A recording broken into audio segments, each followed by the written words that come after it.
The galaxy dimmed beneath the Dominion's voice.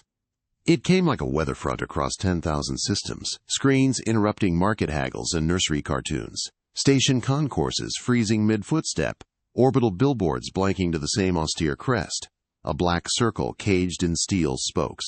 Then, the voice, layered and absolute, poured through every frequency, every language.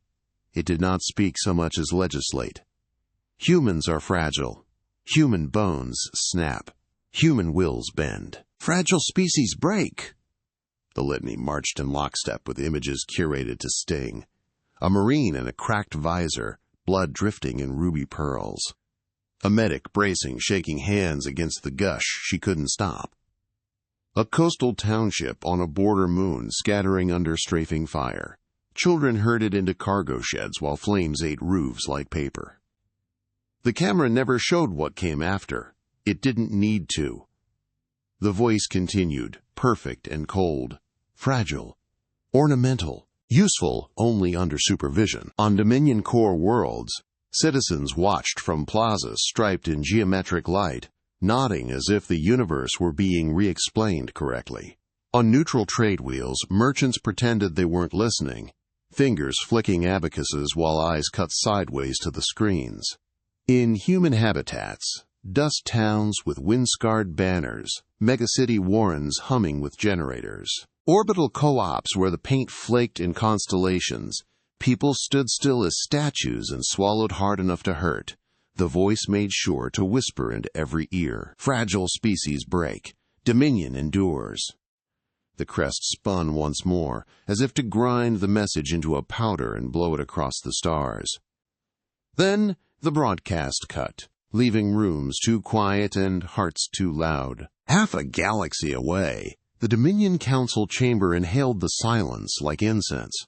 It was a cathedral of symmetry. Tiered benches fanning around a circular dais, banners unfurling at algorithmic intervals, light pouring through a crystalline roof in precise repeating lattices. Sound behaved in there, whispers braided into unity, doubt died under acoustics engineered to flatter certainty. Alien officers filled the seats, carapaced, scaled, furred, feathered, some threaded with bioluminescent veins pulsing in stately time. Every insignia sat at exactly the same angle. Every boot heel stopped at exactly the same line. The air smelled faintly of disinfectant and ironed cloth. A marshal stood at the dais, crest feathers lacquered into mirror-polished geometry. He didn't have to raise his voice. "You have seen the proof," he said, and the room admired him for not bothering with rhetoric. "Humanity is an asset. It is not a pillar. It is brittle enough to cut your hand when you do not hold it carefully." A ripple of approval clicked and chimed. A six-eyed admiral with mandibles like plier tips leaned forward, her decorations threaded through cartilage with mathematical neatness. "I have reviewed the skirmish files," she said. "I see improvisation. That is not strength. That is failure in search of a narrative. They stumble and call it style." A reptilian general, scales buffed to a piano gloss, let a thin smile crease her muzzle. "Glass soldiers," she murmured, loud enough to be overheard. "Pretty in parade. When dropped. Ah!" She pinched two claw tips together as if snapping a twig. Laughter, not undisciplined, permitted. The doors at the rear whispered open. At first, only a sound entered. Click, click, click. Not loud, precise. Heels ringing against immaculate stone like a gavel. Rhythm colonized the chamber before the woman did. Heads turned because bodies are older than decorum. She came in like the entrance had been rehearsed for 1,000 stages. Zara Zenith. Radiant red hair, victory curls, sculpted to look like they might behave, until the exact second she needed them not to. Her flight jacket was cut like it had argued with a constellation, and won. Sequins were worked along the lapels so sparingly you noticed them only when she moved, and the light obliged them to exist. A sash caught the glow like a comet tail each time her hips slotted into a stride measured for the room. Boots polished to judicial shine, heels like verdicts. Her lips were painted deeper than wine, a color that carried its own gravity. Emerald Liner knifed her gaze into something audiences named long after they stopped seeing it. She did not slow. She did not hurry. She let the room spend itself staring. The baton in her hand, retro, telescoping, topped with a starlight node so faint it purred rather than glowed, tapped her thigh on the offbeats. Click. Wait. Click. A conductor testing whether an orchestra knew who was in charge. By the time she reached the dais, a fallen pin would have been a riot. Zara flipped open a compact and saw the chamber twice, once in polished silver, once in the slick black of the mirror inside. She tilted her jaw, pressed her lips together, and checked what did not need checking. When she snapped the compact closed, the sound carried like a blade drawn leisurely. Her smile made people sit up straighter without knowing why. "Fragile, darlings," she said, and her voice stroked the air, low, indulgent, very slightly amused. "Glass doesn't bend. It cuts." The reaction did not break discipline so much as immolate it. A dozen species remembered their instincts at the same time. The reptilian general rose halfway, tail rigid, pupils narrowing to hunting slits. "You presume that I am not an exhibit," Zara said, velvet over steel. She tipped the baton and caught the edge of light along its length. The chamber's algorithms did their best to pretend the line did not exist. "What you call fragility, I call precision. What you call brittle, I call sharp." "You are a guest," the marshal said, feathers brightening infinitesimally as adrenal hormones did mathematics in his veins. "Guests do not interrupt the floor." "Forgive me," Zara said, with a little bow that wasn't. "I didn't hear a floor. I heard a lullaby." A few benches drew breath, as if oxygen had become a rumor. The six-eyed admiral's mandibles clicked a tight code. "Improvisation is for species who cannot plan. Improvisation is the art of not asking permission," Zara said, still smiling. "It terrifies those who confuse obedience with competence." "You claim humanity is not fragile?" the reptile pressed. "I can break 100 of you and not strain the claw that did it." Zara's eyebrows, elegant as swan wings, lifted a millimeter. "Darling, if you break 100 humans the same way, the 101st will change. We're not fragile. We're iterative." Someone in the cheap seats, an analyst with too many nights logged and too many reports read, made a sound dangerously close to a laugh and then pretended to cough until his superior glared him into silence. A messenger drone lanced into the chamber, red beacons turning the air into an emergency. It hovered above the dais and disgorged its voice into the room, flat with urgency. Outer sector, Dravix Prime, uprising, multiple hives, civilian labor districts in open revolt, garrison collapsing, Dominion assets at risk, immediate response required. For the first time since the broadcast, the Council made a sound like life.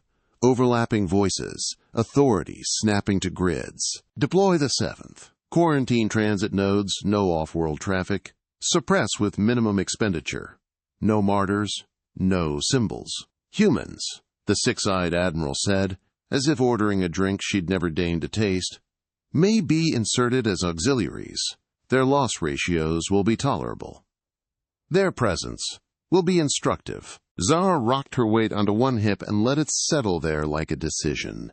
The sequins on her lapel sighed in relief at being seen again. Her baton tapped the stone. "Click." "No," she said. Not loud. The syllable tilted the room. A dozen heads pivoted with predatory grace. The marshal's crest laid itself flatter by a degree. "No," he said softly. "You don't insert us as auxiliaries." Zara took 2 steps forward and owned the space those steps created. "You give us the vanguard." The ripple that swept the benches felt like a pressure wave hitting an old hull. "Suicide," the reptile snapped, as if parrying a knife with a concept. "Bending the knee and calling it strategy. Now that's suicide," Zara said, baton drawing an idle sigil on the air that only artists and children would have recognized as a star. "We have tasted victory," the marshal said. "I said humiliation," Zara purred. "For the Dominion's enemies first, and if you're very unlucky, for your doctrine second." "You gamble with more than your own life," the six-eyed admiral said, but the sentence had less spine than a minute ago. It was hard to align your contempt when the object of it refused to fit between your fingers. Zara's smile sharpened. "Everything worth having is fragile. That's why it's valuable. You hold it carefully or you cut yourself. Either way, you remember it." The drone still hung above them, red, blinking a metronome they could not ignore. "Dravik's prime burns," Zara said, all velvet gone from her tone. "Send your perfect geometry if you want a lesson in how order fails when the world refuses to be a diagram. Or send the people you invited to kneel in your parades and watch them teach you why nobody forgets glass." The marshal let the silence count itself down to the last number, and then to one more, because that was how the Dominion swallowed pride without choking. His feathers smoothed. "Very well," he said. "Human vanguard assigned under Dominion oversight. Failures your species alone. Uncontrolled improvisation will be treated as treason." Zara's baton telescoped with a soft sigh, as if pleased. She slid it against her thigh until the magnetic clasp on her belt found it and held. The compact appeared in her palm like a card in a magician's hand. She opened it and ashed absolutely nothing into the mirror, just a fingertip's worth of humor, and then pressed the pad of her ring finger to the bow of her mouth until the red was flawless again. "Darling," she said to the marshal, to the council, to the room, to the doctrine that built it, "your oversight wears a lovely hat. Do keep it on when the wind picks up." She turned.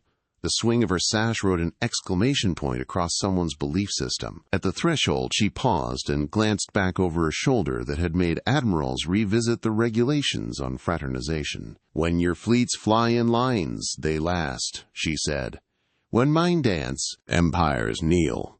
Click, click, click. The doors closed on the rhythm and left it echoing. Debate detonated the instant she was gone.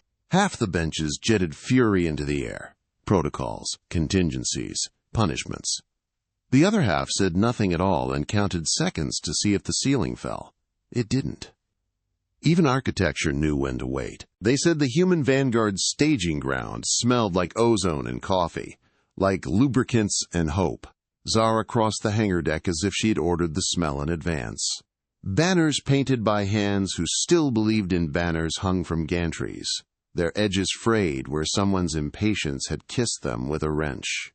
Deck crews in patchwork uniforms snapped to attention and then forgot to when she smiled. Pilots looked at their boots because boots were safer than eyes, and then looked up anyway. Her squadron was lined in an ostentatious row that had not existed 5 minutes earlier, each craft polished in a way that suggested sleeplessness rather than budget.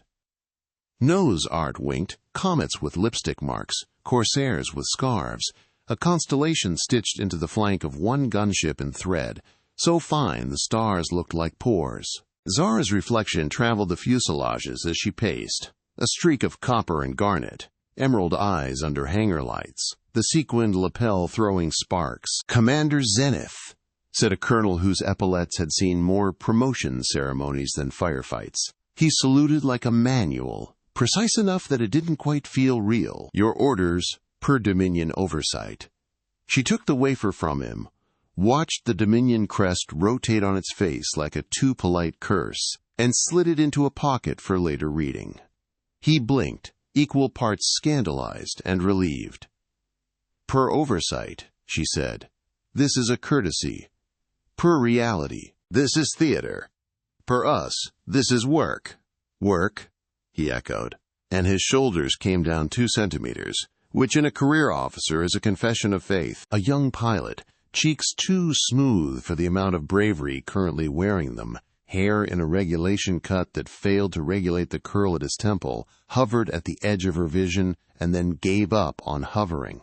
"Ma'am," he blurted, "is it true what you said about glass?"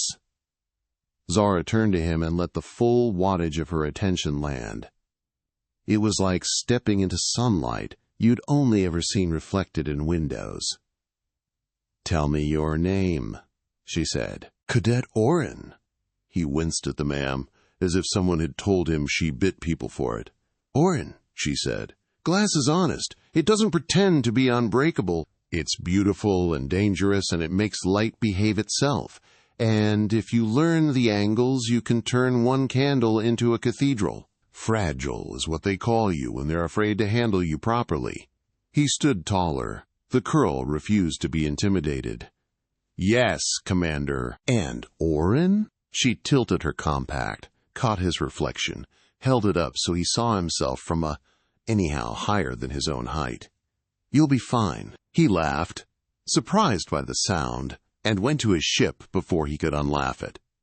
Her comms chief, a woman with a throat tattoo of a waveform that had gotten her through a siege, fell into step with Zara as she walked the line. "Dominions dumped a rulebook the size of a dreadnought on our channel," the chief said. "If we follow half, we die polite." "Good," Zara said. "I like dying impolite." Laughter pipped from 3 separate scaffolds and tried to pretend it hadn't. "You mean living impolite?" the chief amended, dry as vacuum. "Darling," Zara said, "if we do this right, we'll make the distinction obsolete." She reached her ship, sleek, black as a question mark, cockpit canopy polished to a vanity gleam, and laid her palm against the nose the way you might touch a friend's shoulder before telling the joke you've been saving all night. The ship answered with a deepening hum as systems woke greedy for her hands. The squadron lead from the Dominion Liaison Detachment approached, expression arranged in what he thought was neutrality and what read as, "I have memorized 4 synonyms for disdain." His uniform's seams had never known fatigue. His boots would have sued a hangar deck for scuffing them. "Commander Zenith," he said, "per Oversight Clause 12, human comms will be mirrored to Dominion Tactical. Deviations from prescribed formations will be annotated with disciplinary codes. Use of civilian frequencies for, what is the translation, style, is prohibited." Zara produced her compact again and used its mirror to adjust the fall of a single victory curl that had pretended to misbehave. She did not dignify Clause 12 with eye contact. "Of course," she said sweetly. "Please ensure your mirrors are polished." He left with the same gait he'd arrived. People whose bodies had never learned to sway were poor at leaving rooms they no longer owned. Zara slid into her cockpit and became taller by inches. The ship fit around her like compliments. Harness straps crossed her collarbones like jewelry designed by engineers. She adjusted one glove and then the other, not because they needed it, but because ritual is an engine's favorite language. The baton slotted into its cradle.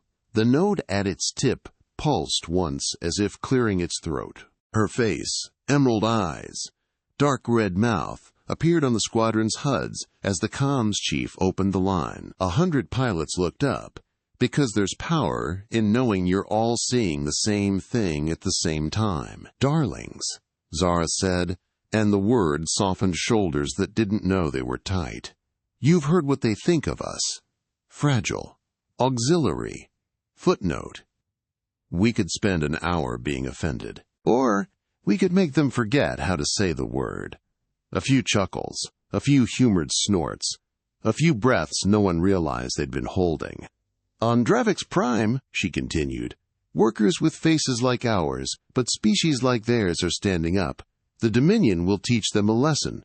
We will teach them a better one." Her compact lay open on the console now, angled so the camera saw both her and the little oval of glass that refused to lie. She pressed her ring finger lightly into the Cupid's bow of her lip until the line was perfect, and every pilot in the net, regardless of orientation, remembered 17 and the first time someone fixed themselves for a dare. "They say bone snap," she said. "Good. Let's be the break they can't set." Engines spooled, the hangar doors unscrolled, revealing space like a stage missing a curtain. Beyond, the Dominion fleet was already forming in immaculate angles, a hymn sung by machines that had never learned to swing.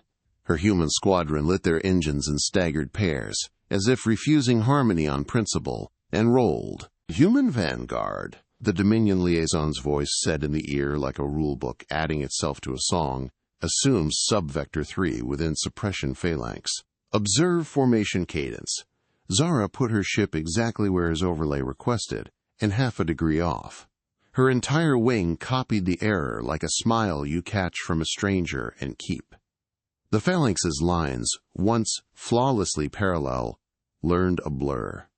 In the Dominion flagship's combat cathedral, the liaison's superior frowned at his grids.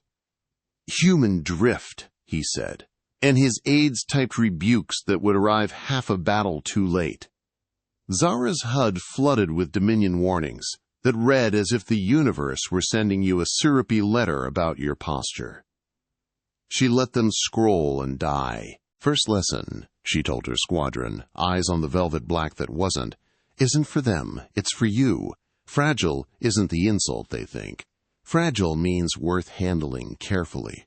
Handle yourselves like that. Handle each other like that. And when you strike, don't bend, cut." Dravix Prime rose ahead. A scarred orb wrapped in industrial rings, latticework elevators bandaging its sky.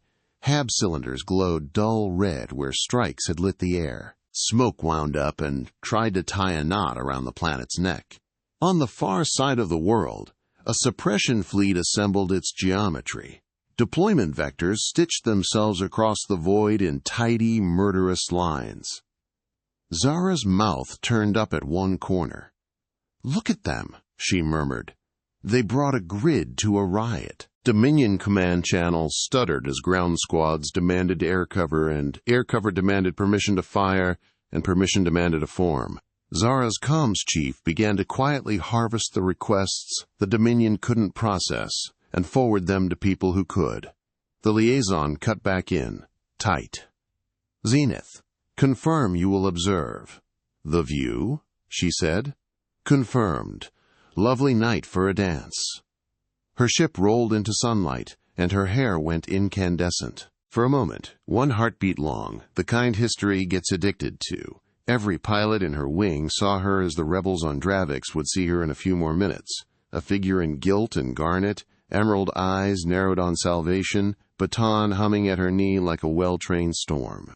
"Orin," she said without looking, and the cadet flinched that delighted flinch you do when luck thinks it's your turn. "You're on me. Keep your vector messy enough they can't file it. Clean enough you can live with it." "Yes, Commander." "Comms," she added. "Open a local broadcast. Civilian band. Minimal latency." "Open," the chief said. Zara breathed in and let something between a smile and a blade sharpen her sentence. "Dravix," she said, voice hitting the world like a bell. "This is Zara Zenith of the Human Vanguard. They called us fragile. They were right about one thing. Glass belongs in windows, where everyone can see through it. Look up." In the labor districts, in the tunnels and the lifts, on rooftops where children had learned to count by the sparks of welding torches, faces tilted. On 1,000 screens confiscated and hidden and powered on anyway, her mouth curved and became a promise. "Look up," she said again, softer. "We're here." Dominion officers shouted into 3 different chains of command and were obeyed in none.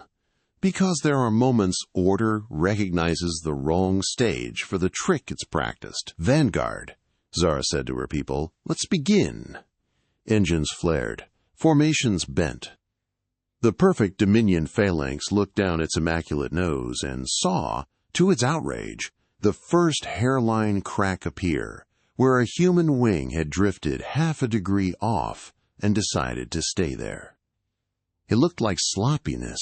It was an invitation. She took it. Zara nudged her ship into the seam between 2 Dominion vectors and flew like a chalk mark being dragged across a clean slate. The liaison's voice turned to velvet knives in her ear. Cease deviation. Confirm adherence. And she filed the sound under applause.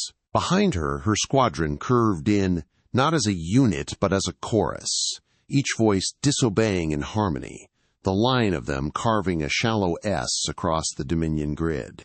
On ground and in orbit, Dravix Prime watched the shape draw itself and learned a new letter.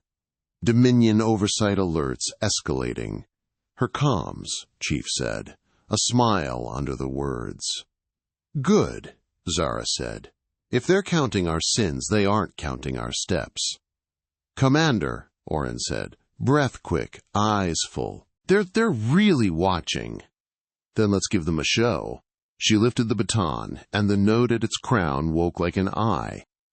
In her cockpit, the motion meant nothing to the ship. To her, it meant everything. The first surge of Dominion interceptors broke from their formation with the cleanliness of a ruler slicing paper. They came on in parallel, engines in lock, guns in harmony. Beautiful, predictable, fragile. Zara smiled like a provocation. Human wing, she said. On me. We're about to disobey politely. And for the first time since the Dominion had called them brittle, and the galaxy had believed it, the humans at the point of the spear flew not to match a line but to make one. She would cut with it. She would make empires kneel. And somewhere deep in the Dominion fleet, in a command cathedral engineered to purge doubt from the air, a tactician who had never permitted themselves metaphor felt a chill whose name they refused to learn, because a woman in sequins and steel had stepped into their doctrine and made it look like an old habit. The vanguard plunged. The grid waited, eager to be broken. They handed Zara Zenith a regiment that looked like a punchline, and she smiled like she'd just been given a stage. They were underfed conscripts and exiles who'd learned to sleep under generators because heat rooms were for officers. Miners whose shoulders remembered the weight of rock more than a rifle. Dockhands with grease under their nails and weld scars along their wrists. Seamsters who could stitch a pressure suit closed in the dark. A chorus of patched uniforms and borrowed boots. Helmets that didn't quite match their gaskets. Belts hung with tools that weren't standard issue but did the job. The Dominion called them auxiliaries. Zara called them glass. Look at me, she said, boots clicking like gavel strikes as she stalked the length of the hangar where they'd gathered. Victory curls framed her face in molten copper, emerald liner turning her gaze into a command and a caress. Sequins along her flight jacket's lapels caught the light and threw it back across grim faces in little starbursts. The Starlight baton tapped her palm in slow, patient rhythm. They told you you're fragile. Good. Glass cuts. We're going to learn where and how. No one cheered. They were too tired for cheering and too ashamed to show how badly they wanted to. She didn't ask for it. She never did. First lesson. She went on, voice low and intimate despite the cavernous space. Fragile doesn't mean weak. It means precise. You don't swing a chandelier like a club. You hang it in the right place and let the light do the work. She turned the baton. Its telescoping body whispered out another few inches. Form up by craft, not by what you are, by what you know. Hands that fix go there. She pointed to one line. Hands that haul, there. Hands that count, there. Eyes that see everything nobody else does. Here, with me. A murmur ran through the crowd as her categories scrambled hierarchy. Mechanics stood shoulder to shoulder with pilots. Quartermasters found themselves flanked by saboteurs. A grandmother with grease tattoos on her knuckles and a granddaughter's ribbon braided into her braid stepped into the first rank because Zara had said, fix, and that was what she'd done all her life. Zara moved through them like a tailor in a rush, measuring with eye and fingertip, notching people into places that made no sense until they did. She paused at a boy so thin his collarbone cast shadows. Name, she asked. Leo. She held up her compact mirror, angling it so he saw himself from half a foot taller. What can you do better than the person who told you you couldn't? He blinked. I draw. Fast. Straight. In bad light. Congratulations, Leo. She pressed a bundle of prism film into his hands, its surface shimmering like a rainbow bitten by frost. You paint on war. The first week looked like disaster. It looked like the Dominion was going to be right. They could not hold a line. They didn't march straight. They couldn't keep cadence. They laughed when officers tried to shout routine into them and then went quiet when the shouting got close.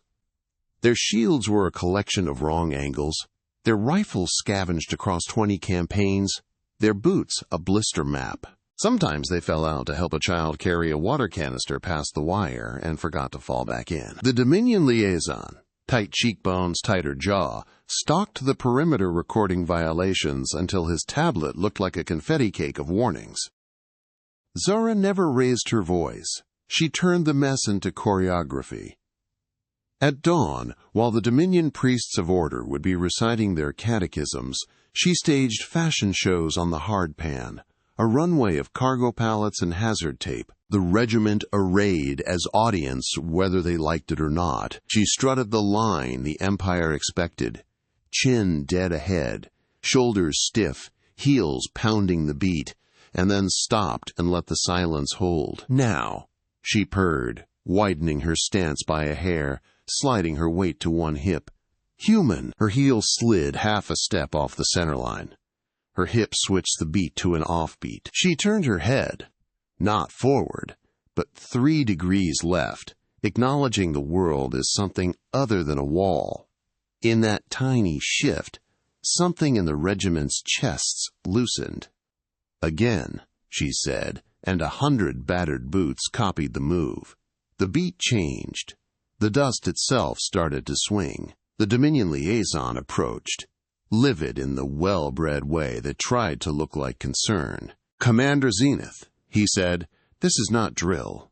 "It is," she said, not looking at him, "instruction on how to be alive while moving." "I must insist." She opened the compact and, with surgical care, drew the bow of her lip into perfection. Then she snapped the mirror shut without looking at him once. "Insist, quieter," she said. By afternoon, her fragile army had learned to fail beautifully on command. She taught them to collapse like puppets with cut strings, so convincing that the Dominion observers on the ridge clapped once, prematurely, then rise as one in a ripple of knees and shoulders that turned broken into a spring. She taught them to run wrong, stumbling, weaving, looking over their shoulders like frightened prey, until the moment she lifted the baton and they knifed sideways in a line the sensors couldn't predict. "Your mistake," she told them between drills as they gulped ration water and watched her like parched ground watches the sky, "is believing their story about you. Here's ours." She snapped her fingers. Crates dumped open. Out spilled mirror, but not the brittle rectangles their grandparents had broken by accident in kitchens. This was war mirror, grown thin as thought, flexible, adhered to polymer frames cut and riveted in the camp overnight. The regiment engineers had cannibalized supply lids, bed frames, a dozen vehicles no one was supposed to touch, and turned them into a field of facets. "Shields," Zara said, but not to stop, to blind. She raised a panel. The noon sun fell into it and became a weapon. Perfect beams lit the far ridge where Dominion optics peered. Lenses bloomed with afterimages. Automated turrets burped and then made little questioning sounds as their software tried to reconcile a battlefield that had suddenly become a chandelier. Gasps and laughter mixed as the regiment arrayed the panels in ragged curves that looked, to the Dominion's algorithms, like shattered ice. Zara guided hands, shifted wrists, adjusted angles by degrees, as if she were aligning jewelry on a collarbone. "Think of it like makeup," she told a crew of dockhands, their gloves sticky with resin. "We're not hiding, we're deciding where they look." She didn't shout commands from a tower. She walked through the ranks, shaping the spectacle, baton ticking like a metronome. When a panel flashed too close to a child peeking from the village fence, she lowered it by an inch so the glare kissed the Dominion's optics, not the child's eyes. When a mechanic's wrist shook from hunger, she set her hand gently over his and let her steadiness spill into his bones. "Zara," the comms chief murmured in her earbud. "Our spotters say the ridge is swearing in 4 languages." "Good," she said. "Let them practice their vowels." Night fell. The mirrors went dark, and the next trick began. Sabotage squads slid out of camp like spilled ink. Not elite black ops wearing mythology and smell of ozone.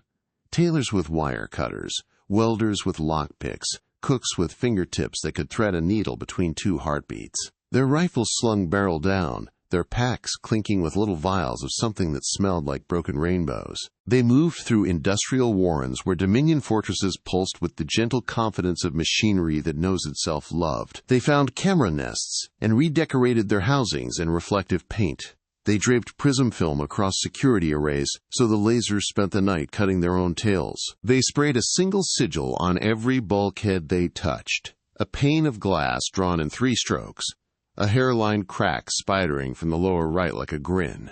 Leo, sharp-eyed, steady-handed, painted freehand with such speed that by morning the Dominion garrison could play a grim game.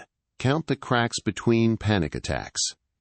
Where they found doors, they left them looking untouched, and humming at a frequency that made the Dominion's mechanical keys think they'd already opened. Where they found officer portraits in framed order, they tilted each one the same deliberate degree off-level. Where they found statues of Dominion founders, they hung garlands of wire and cut them precisely into the shape of halos.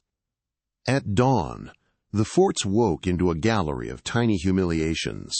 Defacement, the liaison hissed, shoving a stack of complaints into Zara's hand. Decoration, she corrected, not looking up from the map she was drawing with lipstick on her compact's mirror. A plan curving across an oval, a runway sketched over an industrial district. Every soldier here will know we were close enough to touch their walls and chose art. Imagine the conversations at lunch. The first real fight came 2 days later, when a Dominion column marched to crush the nearest labor hive. The line was perfect, of course. Armor glided like a single thought. Drones whined exactly spaced. Officers' capes fell at the same angle, in the same breeze. The ridge glittered with optics and contempt. Zara arrayed her fragile regiment across broken ground where pipes burst and slabs tilted and puddles pretended to be shallows.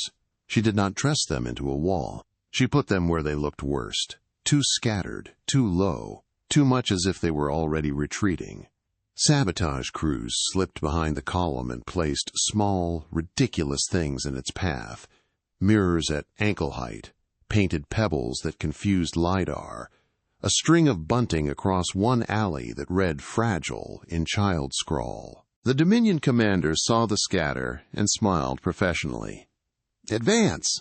They did, and it was a dance show. At her signal, mirror shields rose like opening fans. Sunlight exploded across the field, a barrage of glare. Drone cameras blinked without eyelids and saw only stars. Gun crews squinted and aimed at ghosts. The armors targeting matrices, trained to love straight lines, were delivered a ballroom of angles and got shy. The fragile regiment broke. On purpose. They dropped like marionettes cut from heaven. Men went to knees, women fell flat. Adolescents curled around their heads as if bracing for a blow that would end them. Laughter rippled through the Dominion line. Relieved, disdainful, a little sad that the lesson would be so easy. Zara's baton kissed the air. The fallen rose. Not all at once. In a ripple, right to left, like a curtain lifting, rifles came up with the movement. Knees drove forward. Mirror shields tilted to punch glare straight into cannon muzzles. A squad pretending to sob snatched grapnels and flung them, hooks biting into the undercarriage of the leading tank. When the driver reflexively braked, the mirrored pebbles under his treads reflected his own weight back at his sensors, and he panicked, reversing into the drone cluster that had been hovering with textbook patience exactly 3 vehicle lengths behind. Fragile. A human voice called over open comms. No rank, no call sign, a tone as bright as a coin flipping. We break so pretty. Dominion riflemen, drilled to ignore taunts, found their fingers hesitating on triggers not because of the words, but because of the laughter braided through them. Fragile soldiers, thin, patched, dirty, were laughing as they slipped through alleys and over pipes and under optics, laughing as they fell and rose and fell again. It sounded like something the manual didn't have a page for. A trooper, scaled, eyes behind a visor that had never once seen joy as a tactic, pulled his captain close on a subvocal channel. "Sir, they should have broken." "Then break them." The captain snapped, and misread the field because his doctrine had never taught him to read a grin. Zara pivoted the whole fight with a gesture. Baton up, a feint, a turn, a runway walk cut short by a heel click that became a sprint. Her center collapsed toward the left as if routed. The Dominion line curved to envelop. On the right, the broken kids who'd been lying in a pile like abandoned tools rolled together, rose as one, and took the armor's exposed flank apart, with mining charges that blew stylized sprays of glittering shards up the plating. The glitter was conductive chaff. It didn't pierce anything. It made the armor's skin itch with static, and the comms itch with noise. The gunners inside swore at their own screens, slapped them, and halted to fix a problem that looked like 1,000 problems, and was really only Zara making them look at themselves. The column hesitated. Too long, too clean. The fragile regiment surged, not as a tide, but as a series of paradoxes. A squad ducking into a gutter and emerging from a rooftop. A woman in a seamster's smock catching a grenade in her apron and snapping it shut before dropping it into a tank's air intake. A boy with a painter's kit skittering under a walker to smear the word fragile across a sensor with one brutal, beautiful stroke.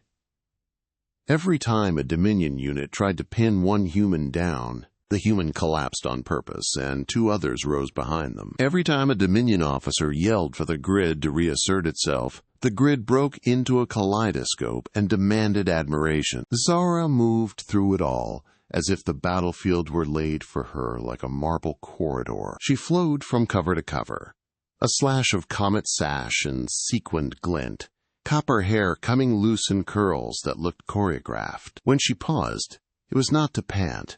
It was to lift her compact, check her mouth, and smile into the camera she knew someone had trained on her from a window. She blew the watching world a kiss so minimal it could have been a trick of light, and then dropped the baton like a gavel. A formation of Dominion shock troopers, masks polished, boots immune to mud, charged a line of humans who'd done her collapse too convincingly. Their back ranks were already laughing, already composing the report about how satisfying it felt to stamp out amateur theater. The humans did not rise. They laughed. They laughed harder, shoulders shaking, hands over faces, one rolling onto his back and kicking his feet like a child refusing to be dressed. It was obscene and holy. The Dominion troopers. Charge faltered the way a man's hand falters when the slap he had planned lands on an open smile.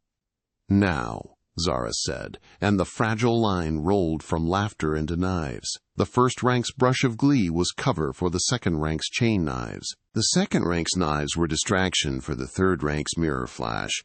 The third rank's flash blinded the fourth rank's rifle burst, which stitched shock troopers in the hips, where plating gave way to articulation. Their captain roared and threw a grenade at the center of the human line. It bounced once, twice, then skated across a piece of prism film that a saboteur had laid at just the right tilt, and returned, gentle as a lover, to the boots that had dropped it. "Fragile," came the same bright voice, "means handle with care." The grenade went off behind the Dominion line. The shock troopers broke formation, not because of shrapnel, but because the doctrine that held them together didn't account for shame. You can order a man to hold a line. You cannot order him not to hate the mirror that showed him what he looked like, charging a laughing child. By mid-battle, the ridge spotters weren't swearing in 4 languages. They'd gone quiet. Their rifles were hot, but their eyes were full of something doctrine cannot fix. Down in the alleys, Dominion soldiers began to whisper to one another without keying mics. "They should have broken. Why aren't they breaking? This is wrong. They're wrong." Zara heard the whispers on her ghostnet, the web of civilian comms she'd braided between kitchens and schoolrooms and smuggler dens. She fed them back, slightly delayed, with a gloss of theater, so the battlefield sounded like a house of mirrors where doubt echoed. Every time a Dominion lieutenant snapped, "Hold!" the word came back a second later, lower, stretched, sounding like fold. At the pivot of the fight, Zara staged the runway. Her comms chief gave her the channel. Civilian frequencies went white with her face, dust-streaked, eyes glittering, hair half fallen into a banner of flame. "Dominion," she cooed, smooth as lacquer. "You told the galaxy we were fragile. You were right. Look!" She turned the compact to the field. The camera followed the arc of the mirror shields, the ribbons of prism film, the spray-painted cracks across armored flanks. It caught seamsters knotting wires like a waltz. It caught a grandmother laying a soldier down as tenderly as if for a nap and relieving him of his rifle with the kind of efficiency only decades of care can teach. It caught Leo's hand painting 3 strokes on a wall and writing a scripture that would outlast the mortar. "Glass doesn't bend," Zara whispered. "It cuts." She flicked the baton. The node at its tip exhaled a hush of starlight. The regiment flowed. The Dominion's formation finally properly cracked. A walker tilted to present its good side to a mirror that refused to return flattery. A drone swarm turned in perfect unison to face a glare that wasn't there anymore. A tank commander ordered a forward surge into a cul-de-sac that had not existed on his map 5 minutes ago because seamsters had dragged canvas, tied knots, and built a street where none had been, and then pulled it out from under his treads. By evening, the Dominion column had become a necklace of small disasters. No glorious rout, no banner crowning. Zara didn't believe in photographic finish lines. She believed in attrition you could hum. The column bled capacity. It lost patience. It learned what it meant to fight people who used their weakness like a solvent. "Stand down," the Dominion liaison said, voice sandpapered by frustration, leaning into her channel as if he could occupy it. "You've made your point. We've made theirs," she said. "We've made it unforgettable." At dusk, she called the retreat, not because she had to, but because she wanted the Dominion to imagine pursuit and find nothing. The fragile regiment fell back in a series of unphotogenic, effective scrambles. They carried their mirrors in sections, glints disappearing like fish. They laughed as they went. Quiet this time, the kind of laugh you share with a friend on a bus when no one else needs to hear the joke. That night, the sabotage squads returned to the fortresses and added a new image to their galleries. A pane of glass, whole, uncracked, reflecting a Dominion trooper's face.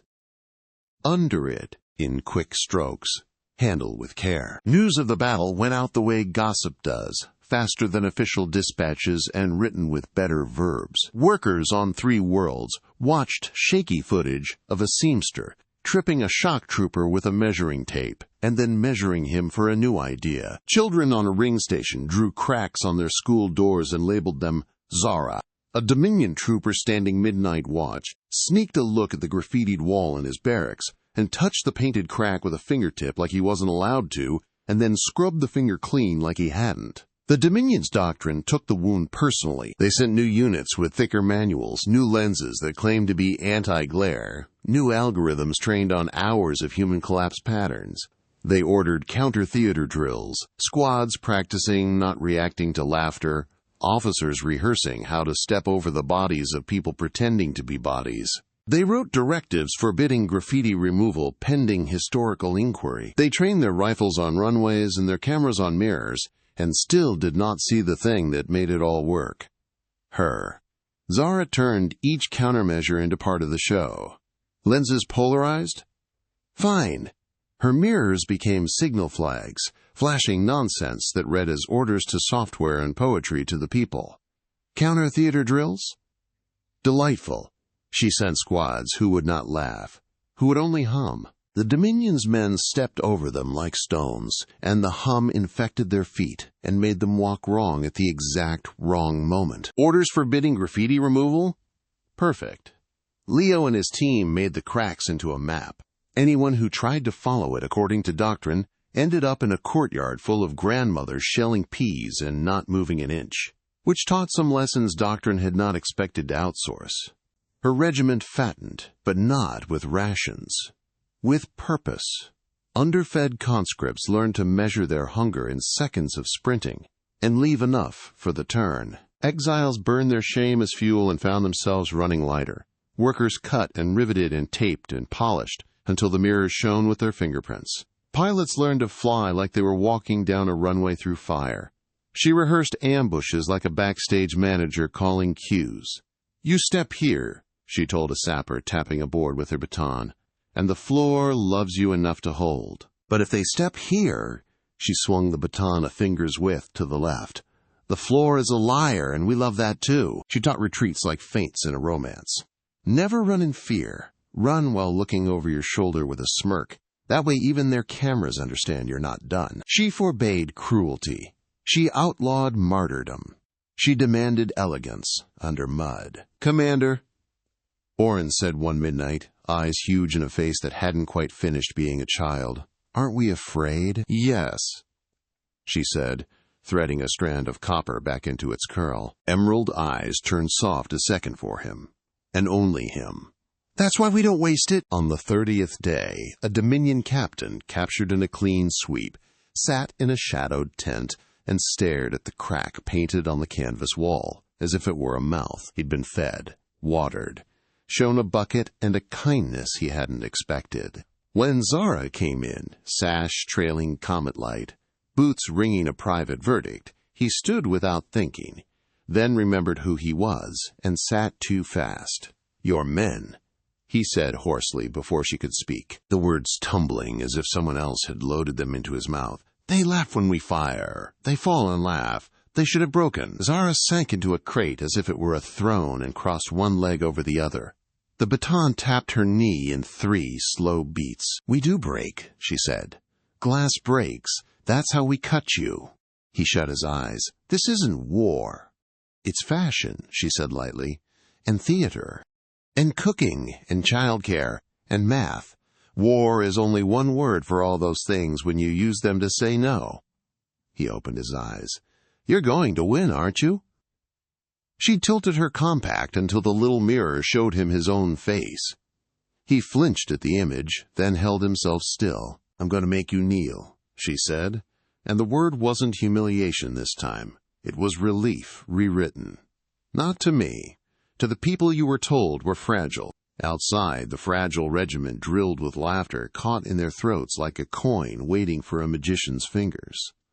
Inside, the captain whispered, "We said you'd shatter." "We did," she said, "and we glittered." Word spread. On patrol, Dominion troopers began pinning little slips of mirrored film inside their collars, not because it was regulation, but because they wanted to understand how light worked. A logistics clerk on a cruiser scrawled fragile on a crate of ammunition and then stood staring at the word for a long time because it made her feel gentler and more dangerous at once.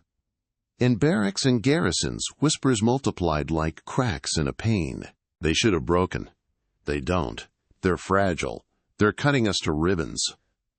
At dusk on a day that might have been a holiday once, before the Dominion legislated the calendar into something more efficient, Zara stood on the ramparts of a fortress that had woken up to graffiti and gone to bed to apologies, and watched her regiment file past in 2s and 6s, not marching, never marching, moving like a rumor everyone wanted to hear. She lifted the baton. The node pulsed, faint as a heartbeat under a fingertip. "Darlings," she said over open comms, hers, the civilians, the Dominions, because by then it was all one theater. "Remember this. They called us fragile, so they dare to handle us without care. We made them bleed for it. Keep your edges, keep your shine. Don't let anyone teach you to dull to be safe." The galaxy did what it always does when it recognizes a pattern it had misnamed. It began to copy. On a mining moon, a strike line adopted mirror shields against riot drones and discovered that glare is a cousin to grace. On a penal station, prisoners painted cracks on every camera dome and slept better because they could see, at a glance, which way to run. In the belly of a Dominion carrier, a maintenance crew turned lunch trays into reflective panels and left a message taped to the Admiral's door. "Handle with care, sir. He means you." The Dominion's doctrine rumbled like a glacier, remembering it is water. On a quiet channel at the edge of the battle map, a colonel who had never considered defecting said to his adjutant very softly, "I have been breaking glass all my life and calling it housekeeping. The adjutant, who had been carrying a sliver of mirror in his sleeve for a week because it made him stand up straighter, nodded and did not report the comment. At the next council review, when admirals and marshals assembled in their cathedral of symmetry to flick through footage and assign blame, the crack motif had made it into their dreams.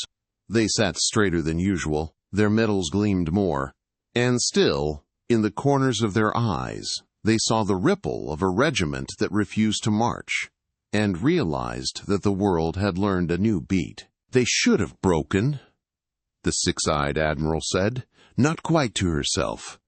Across the table, a younger officer with a hairline like a clean horizon looked down at a spilled drop of tea circling his saucer in a ring and said, very carefully, "They did. We are the ones bleeding." Zara's fragile army drilled at dawn, laughed at noon, painted at night, and slept like people who knew their edges and were not ashamed of them. When the Dominion came at them with fresh manuals and sharper orders, they made a runway from broken roads and walked it with their chins up. Fragile, a Dominion private whispered into his pillow where no one could hear. Fragile, his bunkmate whispered back and smiled in the dark.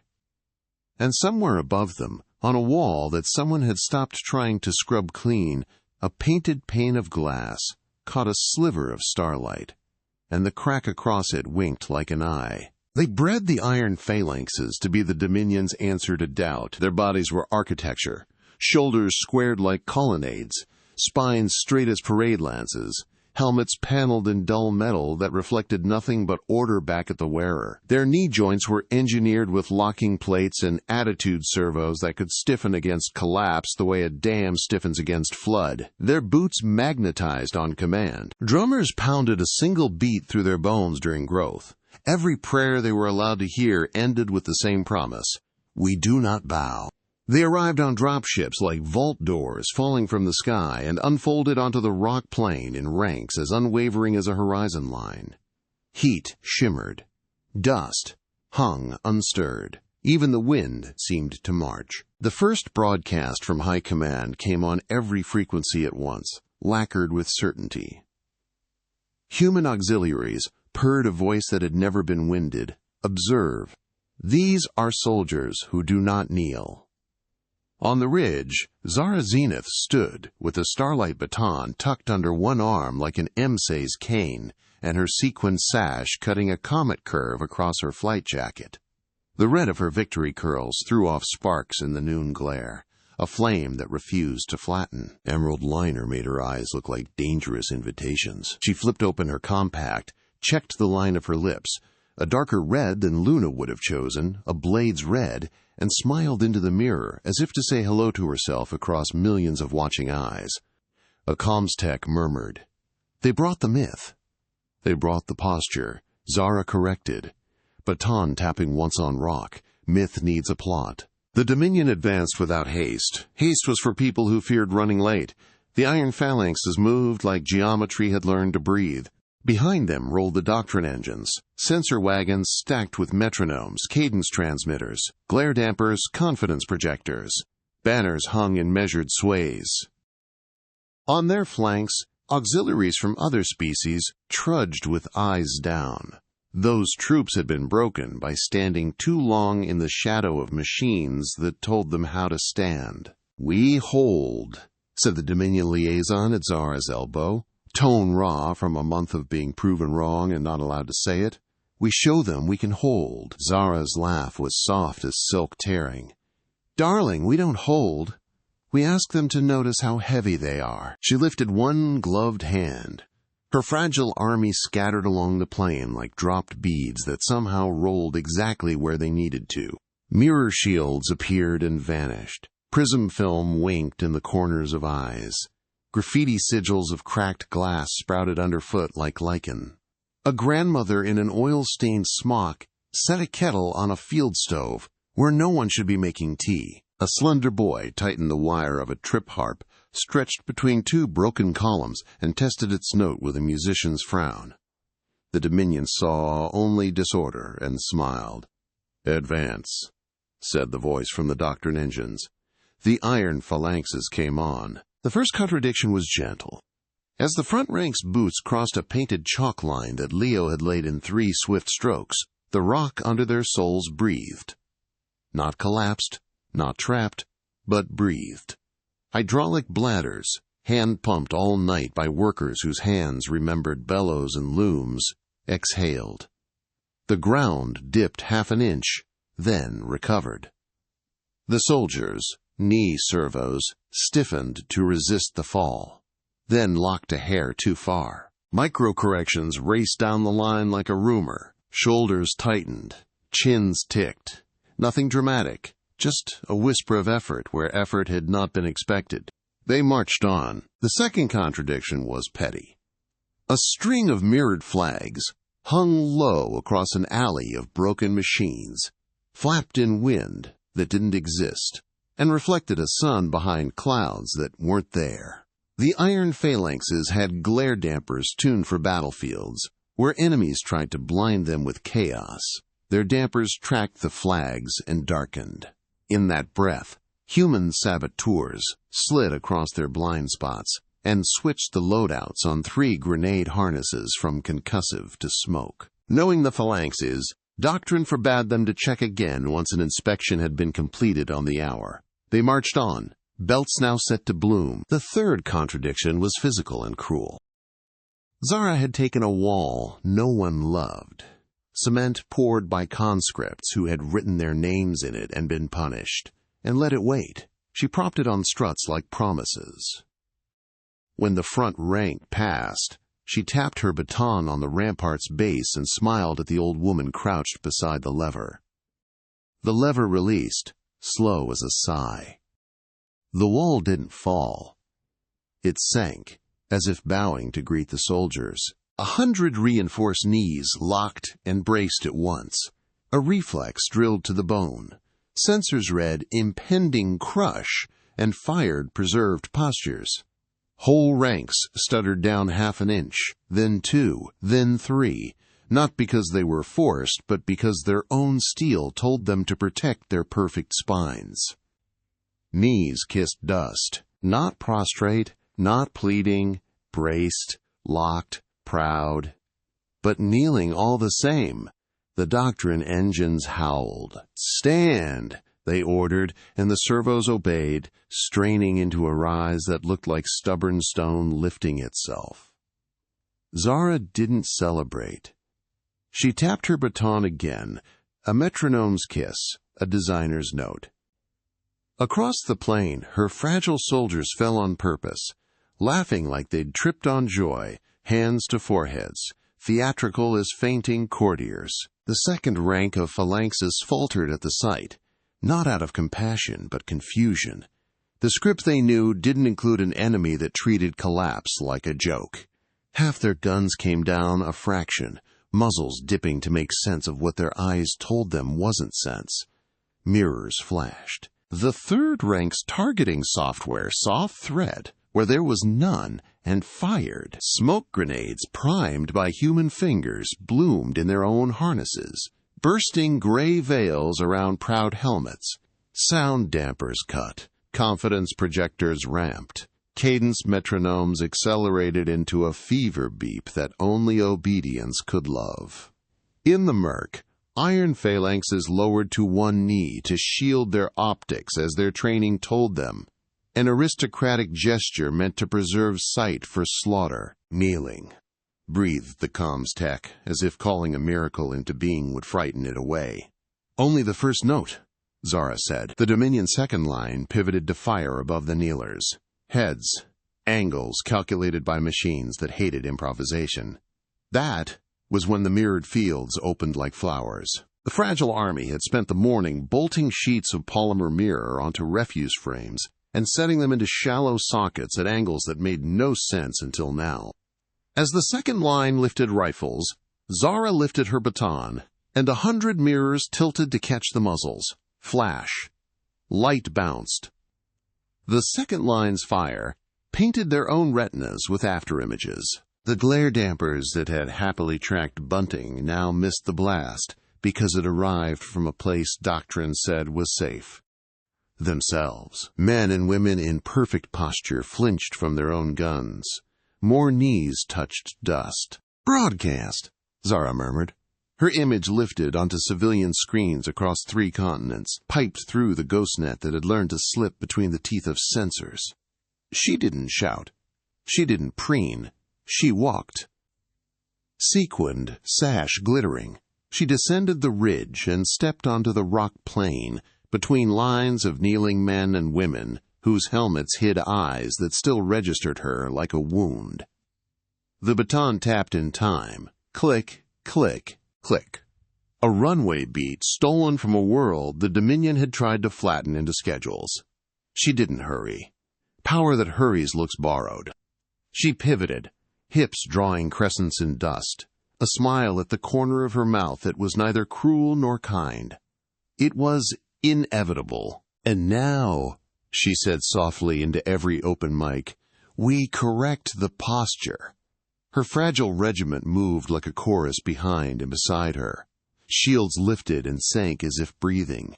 Laughter rolled like the surf below a balcony where an orchestra dressed in grease and thread and bandages was playing an old standard as if it were a battle hymn. Graffiti drones zipped overhead, trailing lines of paint that wrote fragile in 1,000 fonts across the skins of doctrine engines. Smoke shaped itself into stains that looked like cracks on old plates. The kettle hissed on the field stove. Someone poured tea into a cup and passed it, hand to hand, across the battle line until it reached a kneeling phalanx who took it because his hands knew how to accept a warm thing, even if his orders did not. "Fragile," Zara said, stopping before the front rank and lowering her compact until they could see themselves. Their helmets reflected her, and the sky, and the dust on their knees. "You keep saying it like weather. Say it like a promise." A phalanx on her left, plate-marked, insignia polished to mirror, exhaled a sound the doctrine manual had neither a word nor a punishment for. It wasn't surrender. It was relief. An officer tried to wrench the moment back into script. He shouted an order. The metronomes and the doctrine engines rose like a tide. The cadence hammered bone. The phalanxes. Servos groaned as they tried to lift against their hesitation. And that was when the collapsing walls came down for real. Not the gentle bow of cement on a breath, a surrender that rewarded mercy, but the fall of 1,000 obsolete statues pulled by cords cut with seamster's shears. Across the plain, plinths crumbled, pillars leaned, pomp fell, not toward the phalanxes, toward Zara's line. It looked like disaster, like poor scaffolding and worse luck, and Dominion officers straightened as joy rose mean in their throats. Zara took one step forward, through powder and noise, with the cool certainty of a woman walking into a stage cue she had written. Her baton flicked, the node at its tip pulsing with a kiss of starlight. Mirror shields angled. The falling stone met a hall of reflections and slid like a drunk into a cab. Pillars bounced off panels braced at knee height and slid away, scraping sparks as if bowing around her army. The phalanxes, optics recorded it, slow and fast, and their software screamed contradiction, collapse that did not crush, disaster that was staged for grace. The models that governed their servo locks fluttered and failed. The only thing left in their bodies that knew what to do was the old animal that bows when the ceiling threatens and rises only when the danger has passed. 100 iron knees sank, spontaneously, in unison. A silence broke like glass in a cathedral. On worlds far away, people watching on stolen screens stood without realizing they were standing. A dock worker in a ring station workshop pressed his palm to his chest and felt his own stubborn heart knocking the beat of Zara's baton. A Dominion logistics clerk closed her eyes and let a tear run into her mouth and tasted metal and dust and something like honey. "Hold!" barked the Dominion voice. No one moved. Zara did not gloat. She did not deliver a line sharpened for humiliation. She reached out and touched the nearest armored shoulder with the back of her gloved fingers. Not a slap, not a grip, just a touch like you give a humming machine to let it know you hear it. "You were built to be straight," she said so quietly the field mics had to lean in to catch it.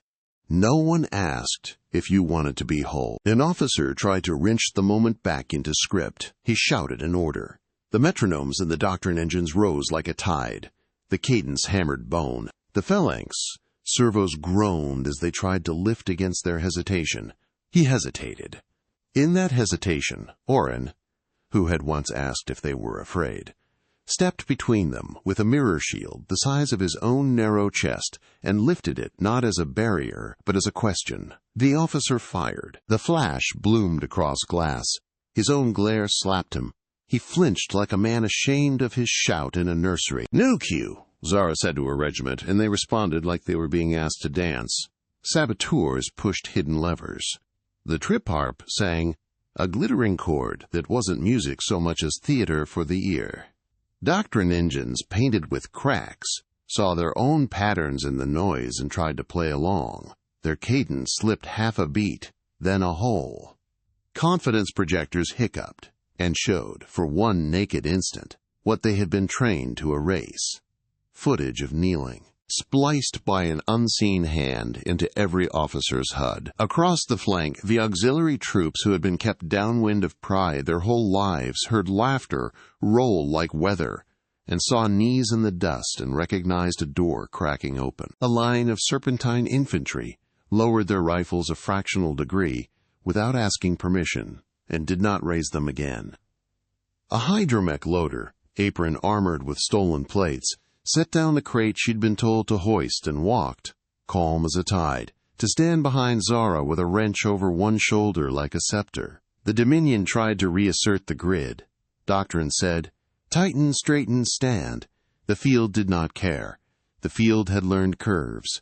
Zara lifted her baton high. The note glowed, not weapon bright, not threatening, but warm, like a stage lamp turned down for intimacy. "This is your line," she said, and her voice, amplified without distortion, poured like honey into every ear that had been starved for sweetness. "Not mine. Yours. Get up the way you would get up in your grandmother's kitchen, careful of the chair, careful of the rug, careful of the child underfoot. Stand like the first morning after the fever breaks." Some did, some could not. Servos resisted. Pride had a cost. Shame had a heavier one. A phalanx on her right trembled and failed to rise. His hand shook and his knee refused. He made an involuntary sound, too human to be recorded without endangering a doctrine. Zara knelt opposite him, the woman who made armies kneel, lowering herself until their eyes met at identical heights, and with a movements as deliberate as law, she slid her baton under the crook of his elbow and lifted. He rose as if the stick were a lever that met the fulcrum no engineer on the Dominion's payroll had thought to draw. Around them, mirrors turned in human hands until the sun painted the kneeling in gold. Drones zipped overhead, tracing cracked glass sigils in the air, their vapors joining into a temporary cathedral with no roof and no altar. The kettle hissed. Someone pressed a cup into a gauntleted hand. The doctrine engines pounded a beat that grew smaller and smaller against the audible pulse of 10,000 bodies, choosing at once to stop pretending that fragile and weak were synonyms. The signature moment arrived like a cue hitting its mark. Zara walked the line. Sequins blazed. Her sash scattered sparks like comets turning their heads to watch her pass. She tapped the baton. Click, click, click. And with every click another iron knee met dust. Not because she had mystically compelled it.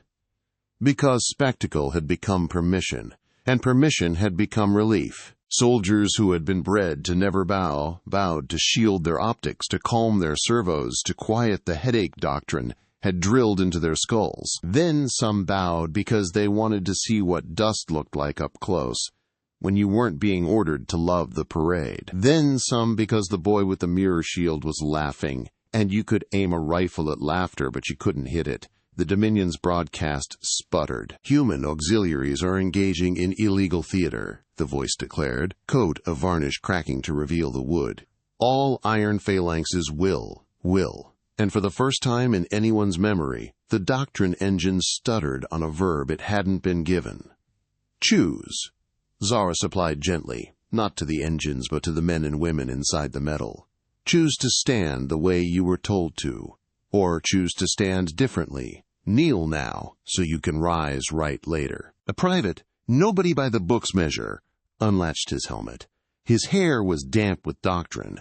His face was a map of a boyhood, no manual allowed. He set the helmet down with care. He put both knees in the dirt, deliberately, reverently, because the woman with the baton had told him what the gesture could mean besides submission. He looked up at the Dominion officer who had been ready to shoot and said, in a voice that sounded like the first time anyone had spoken without tasting metal, "Sir, with respect, I'm tired." The word traveled faster than bullets. Tired, not beaten. Tired, and done being used as an argument for a lie. Zara lifted her baton in salute to him as if he were a general.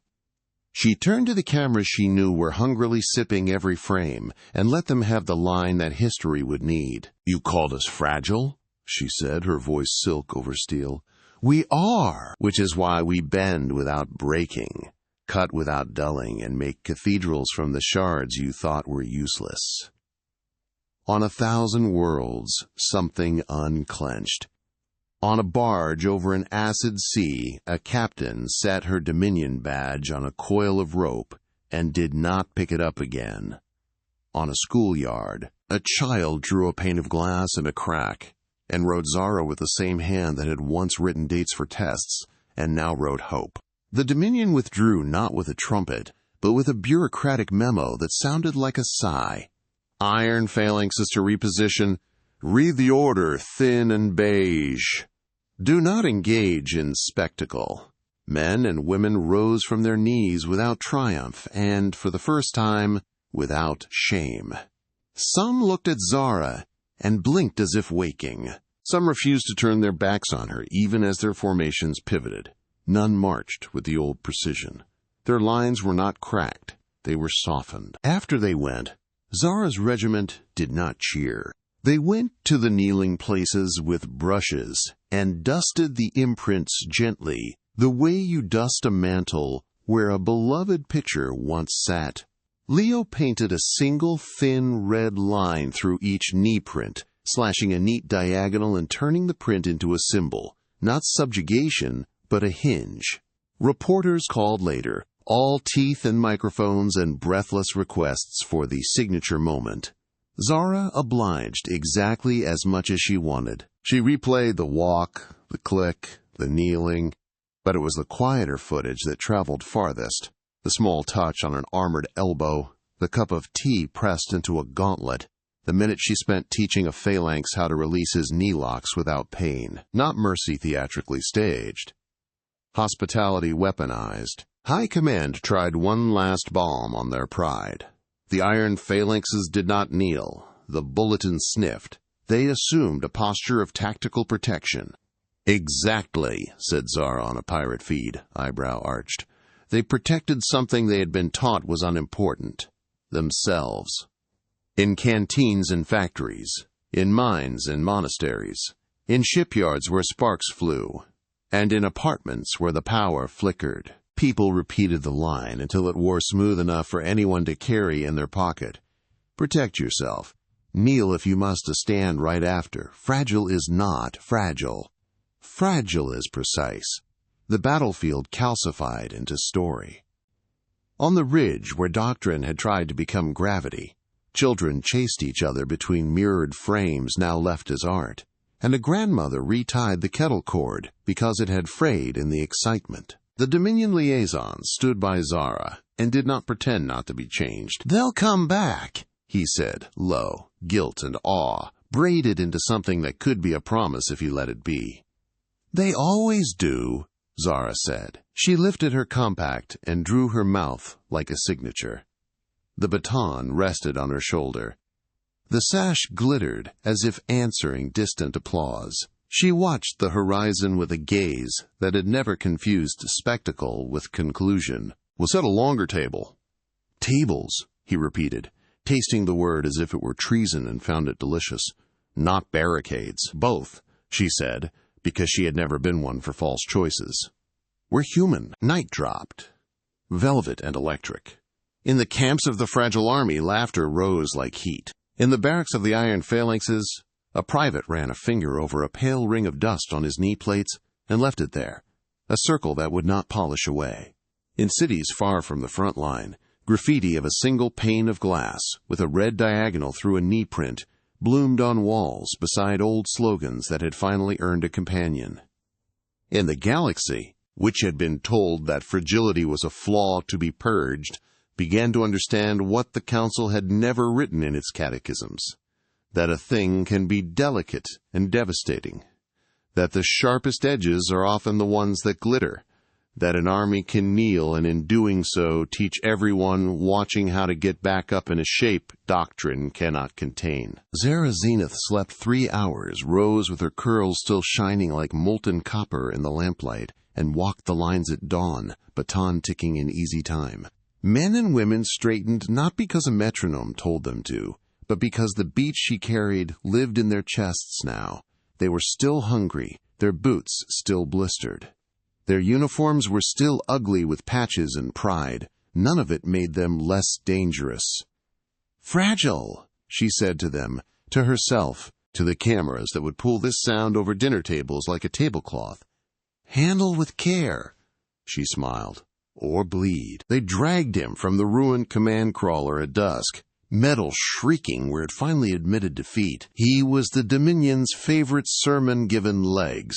Gray cape unscorched, chest plate embossed with a doctrine sunburst, the vocal implant tuned to make even lies sound inevitable. Hours before, he'd stood on a balcony and declared into 100 systems, "Human bones snap, human wills bend, fragile species break." Now he knelt because the crawler's gyros had locked his armor into brace position, and because the ground would not stop trembling under the weight of everything that had changed. Zara Zenith descended the shattered steps like a stage she'd designed herself. Molten copper curls caught the dying light, emerald liner sharp enough to sign a treaty. Her sequin sash made a comet trail across her flight jacket, and the Starlight baton clicked on each riser, a measured metronome that turned the ruined plaza into a runway. She didn't hurry. Power that hurries looks borrowed. She stopped an arm's length from him. The Dominion General's optics whirred, trying to auto-level her into a threat profile, but the software had no category for a woman who could quiet a riot with an eyebrow. He started to speak, something about irregular insurgents, illegal theater, the inevitable reassertion of order, and choked on the word inevitable when his own suit's knee servos refused to disengage. Zara tilted her compact, so the failing sun painted both their faces in its little mirror. His visor, her smile, the dust on his knee plates. She let him watch the moment arrive. Then she raised the baton and tapped the center of his armored chest, light ringing metal like a bell calling a city to dinner. "And yet here you are, darling, on your knees." The sentence went everywhere at once, not as a shout. Recorders didn't need volume when they had certainty. It threaded through back-channel relays and pirate towers, rode the GhostNet past sensors that had never been taught the posture of a grin. In shipyards and mine tunnels, in kitchens and barracks, the line landed like a glass scoring tool, a clean, quiet cut that made the next break inevitable. On 10 subject worlds, propaganda billboards stuttered. The looped footage of Dominion parades smeared, then collapsed into the image of a gauntleted hand accepting a chipped porcelain cup from a human mechanic. In garrison squares, chants that had been punishable turned effortless. Knees met dust in prayer, in laughter, in choice. The metronomes in doctrine engines lost the beat and never found it again. The general tried to gather dignity in both fists. "Your species is fragile," Zara's mouth curved, the kind of smile that pulled focus and sent admirals reviewing their decisions. "Glasscuts, General, you taught the galaxy to fear shattering. We taught it how to aim the edge." Behind her, the fragile army moved like a chorus that had learned breath control. Mirror shields tilted to catch first stars. Graffiti drones stitched a final signature across the crawler's cracked hull, a knee print crossed with a thin comet stroke. The plaza didn't fill with triumph so much as relief. The sound good bones make when a weight finally lifts. By morning, state feeds were carrying apologies disguised as advisories. Reposition, de-escalate, suspend operations. On distant rings, factory sirens became music. A hydromech crew painted Zara on a derrick, and no one told them to wash it off. The joke of fragility had turned, like all good jokes, into truth with teeth. Zara tapped the kneeling chest plate once more, gently, almost tender. "Stand correctly next time," she said, and meant, "stand human."